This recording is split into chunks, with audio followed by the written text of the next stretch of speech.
What's up, my friend? Welcome back to Find a Way Daily. I'm your head coach and founder of the league, David Kesey, and today's topic is what you need to be doing to take more listings. You are now listening to Find a Way Daily. Do you know someone who has talent that isn't doing enough?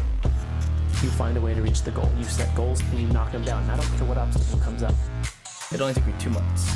Really? Yeah, made $100,000 in 2 months by the time I hired him. Life adjusts to your commitments, not the other way around.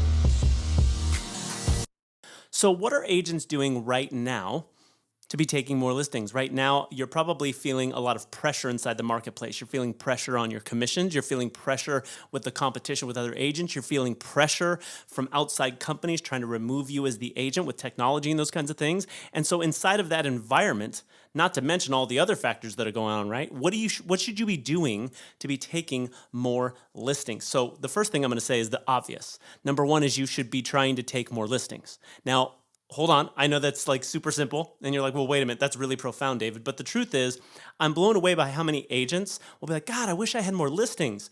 But if you look at all of their efforts are going towards getting more buyers. And so that's like trying to bake a chocolate cake with strawberry ingredients. And you're like, you put in strawberry ingredients, you're like, why doesn't my cake come out chocolate? It's because you're not putting in chocolate ingredients, okay? So I just want to do a couple things on this training for you. Number one, I want to make sure that we have you focused in the right direction. Number two, I'm going to give you some tactical things towards the end of this video that you could be doing right now to make sure that you're taking more listings. Because let's face it, there's a big difference between a listing agent, somebody who takes a lot of listings, and a buyer's agent. A listing agent has a lot more different qualities and those kinds of things. Being a listing agent is going to require more demonstration of your sales skills, more demonstration of your marketing skills, where being a buyer's agent is more of like showing property and those kinds of things. It's not a different sales process, but you're going to have to demonstrate higher value on the listing agent side. And I mean, I don't need to tell you, if you're listing property on a consistent basis, you're going to be much more consistent inside this business, and you're going to last a lot longer. You know that saying, right? You got to list to last. So what should you be doing to take more listings? Well, number one, I think you need to raise your sales skills. You need to be a lot better at handling objections, building rapport, qualifying, educating people with a way that gets engagement, gets agreement, and then you actually have to be able to convert mindset of those kinds of things for sellers to be able to get off the fence, and more importantly, to go with you as an agent. So I think you need to raise your sales skills. Number two, I think you need to become a really good marketer. Number one, you need to be a very good salesperson. Number two, you need to be a very good marketer. Being a buyer's agent doesn't require much like really good sales skills. It just doesn't require that. I mean, now some people might listen to this and go, well, I'm a buyer's agent and I have great sales skills. That might be true. And are you going to be a better buyer's agent with better sales skills? Of course you are. But what I'm saying, we're talking in the context and the conversation of taking listings. So number one, I think you need to be a great salesperson. Number two, I think you need to be a great marketer. You need to be able to convert people's mindset to go, you know what? I like her. You know what? I like that guy. I like that gal. You need to be able to do that. If you can't do that, I mean, let's think about the dynamic here. If you're not a good salesperson, not a good marketer, you say, Mr. and Mrs. Seller, I want you to list with me, but I want you to understand, I don't like selling things. I'm not very good at it, and I'm a terrible marketer. What? That's not going to make much sense. So number one, raise your sales skills. You should be working on them daily. You should be working on your communication strategies to handle objections, to build rapport, all those kinds of things. Number two, you need to be working on your marketing skills so that you can show that you can demonstrate that they should be listing with you because you're a killer marketer. Number three, you need to be a very good leader. You need to be a very good leader. You need to take control. You are the authority. This isn't you showing somebody a property and going, so what do you think? This is you taking control like a doctor, like a lawyer, like somebody like that. Can you imagine getting on a plane and then sitting next to the pilot and the pilot's like, okay, what do you think we should do? I don't know, you're the pilot. You should be telling us what to do, right? So you need to be able to take the authority frame. Next is I think you need to develop a find-a-way mind. You need to develop a find-a-way mind. Now, what is a find-a-way mind? A find-a-way mind is something that I coined inside of our coaching program, which basically says, you ever just notice top producers, how they don't take excuses for a reality? They don't take excuses for a reality. And as your coach on this training, I'm never going to buy into your excuses as if they're your reality. Your excuses are not your reality. They're your choice, my friend. They're your choice. You chose the excuses. You can develop a find-a-way mind where you're like, I don't care what happens. I'm going to figure out a way to take the listing. I'm going to figure out a way to get it sold for these people. I'm going to find a way to reach into the marketplace because I've got a good product. I've got a good service. I'm a good agent. And I know there's a lot of agents out there that are subpar. I mean, if we're being honest, that's how we got kind of the stigma that we have inside of our business, isn't it? So a find a way mind is something that you live inside this relentless reality where you'll close, you'll follow up a few more times, right? I think you already know these stats where agents will follow up one time, if at all, and then some will follow up 2 times, and then some will follow up 3 times, and over like 90% will actually not follow up a 4th or a 5th time.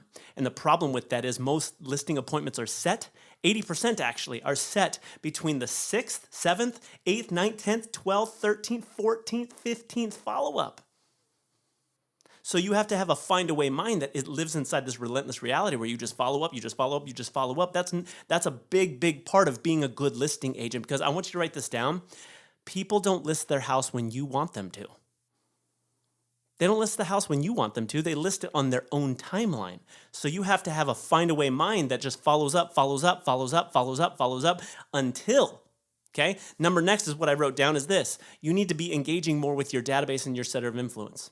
You need to be engaging more with your database and your center of influence. If you look at any top agent, 50 to 70% of their business in a normal market is going to come from, of their listings anyway, is going to come from their database and center of influence. Now, that's probably even higher now in the times that we're in right now. So I just want to ask you this. Are you getting your 10%? Are you getting your 10%? Meaning, if you have 100 people in there, according to NAR, those 100 people are going to bump into, over the course of 12 months, 6 people that are going to buy or sell. My question is your name coming up during those 6 conversations? And if you are marketing to your database, if you are making conversations to your database, if you're loving on your database, if you're putting in the value to your database, you're going to be able to get 10%. So if you have 100 people in there, you should be able to get 10% to send you business according to those statistics. You should be able to get 10%. So if you have 100, you should be getting 10 deals. If you have 200, you should be getting 20. If you have 300, you should be getting 30. My question is, are you getting your 10%? If you're not, it's because you do not have a system for reaching out to your database, providing value in a way that makes them go, you know what, that's my guy. You know what, that's my gal. I need to work with them. And then when the time comes, they're calling you. And so I want you to consider this. Are you setting up your business so that you are, let's face it, your business is only as good as your CRM. It's only as good as your database. And I got another video for you on CRM, but we're not going to talk about that right now. What we're talking about now is you taking listings.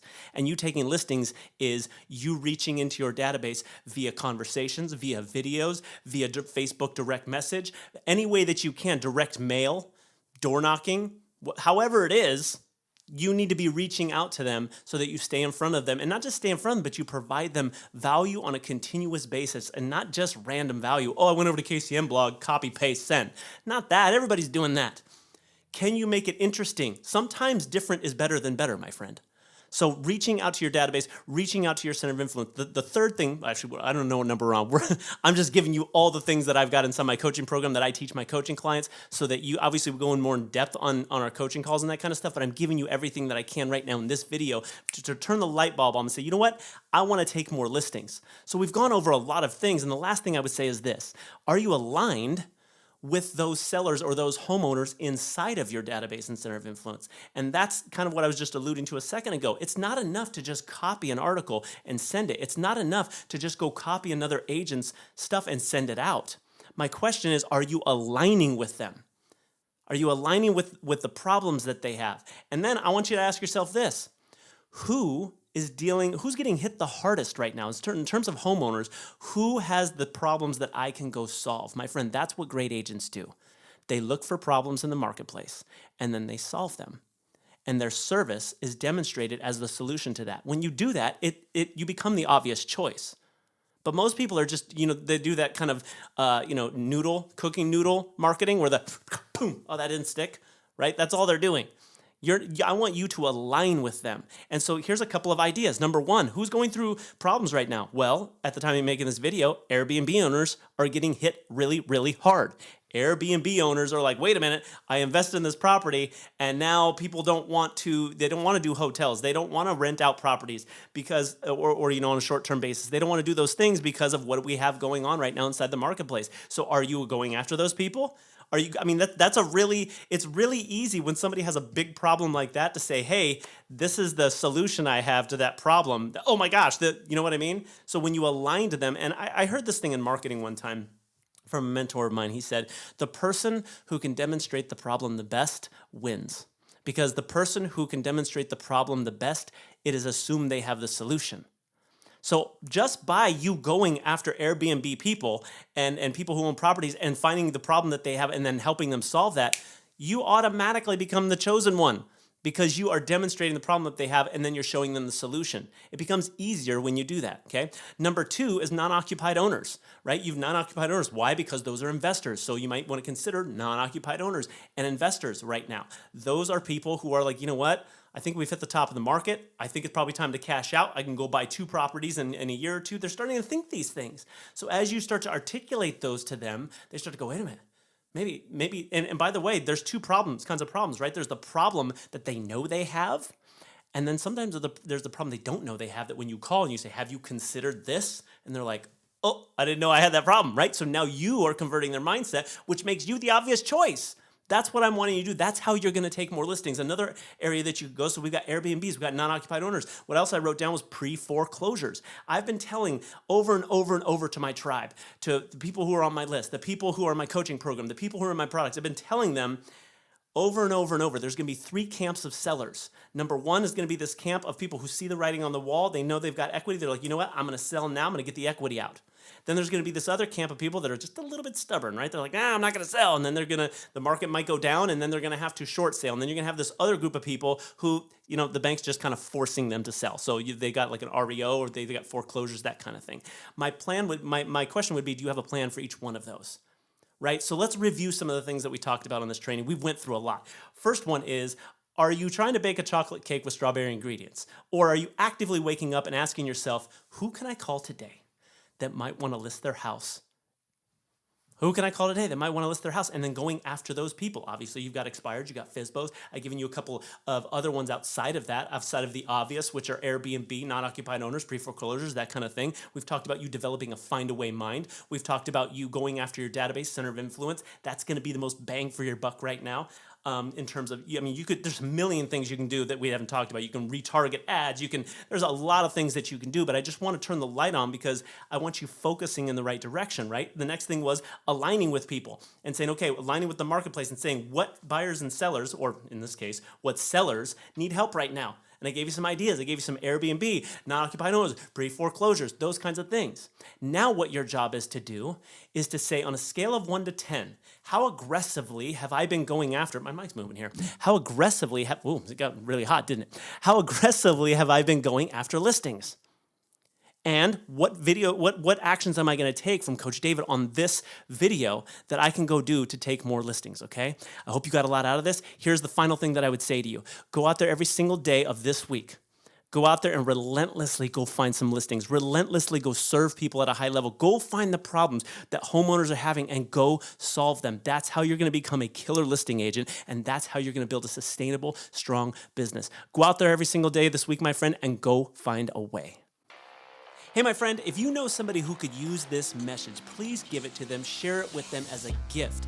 When we uplift other people, it uplifts our lives as well. And if you want more training, you want more insights, you want more lessons on how you can perform, persuade, and produce at higher levels inside your business and life, please come visit us at davidkesey.com. Again, that's www.davidkesey.com. Until I talk to you next time, my friend, go find a way.